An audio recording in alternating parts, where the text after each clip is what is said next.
stockage dans un environnement virtualisé? Alors aujourd'hui, l'explosion des données, notamment les backups des postes clients, le backup du serveur, l'archivage de mails, etc., pose de plus en plus de questions autour du stockage. Alors dans un environnement physique ou virtuel, la problématique de stockage se pose en termes équivalents. Alors Windows Server 2012 amène des fonctionnalités équivalentes à celles de baies de stockage et permet aussi de gérer du stockage au travers de baies de type JBOD qui sont moins onéreuses.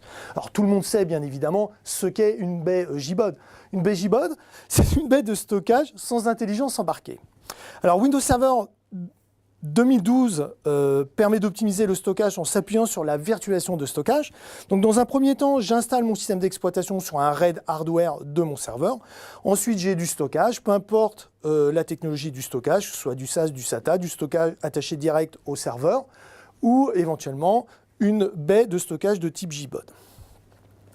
Donc la première chose que je vais faire ici, je vais créer un pool de stockage s'appuyant sur ces disques physiques.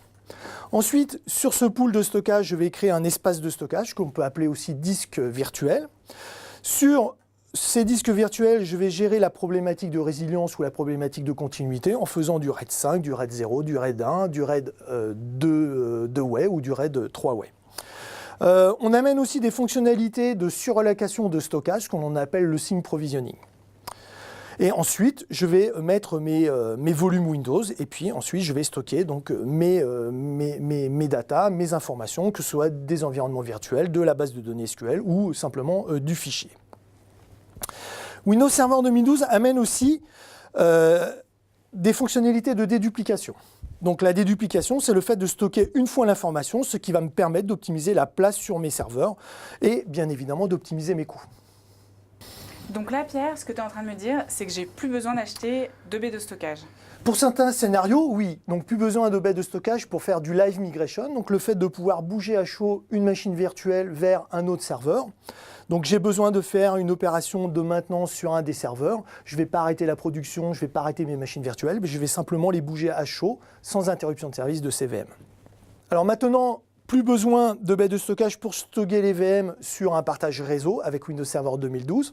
Et puis comme on vient de le voir, plus besoin de baies de stockage pour faire de la déduplication, pour optimiser le stockage de mon serveur.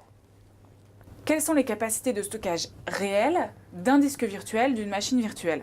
Alors, elles ont été multipliées par 32 par rapport à l'ancien hyperviseur qu'il y avait dans Windows 2008 R2. Donc maintenant, avec Windows Server 2012, la nouvelle version de l'hyperviseur, on va pouvoir avoir des disques de machines virtuelles avec une capacité de stockage de 64 Teraoctets.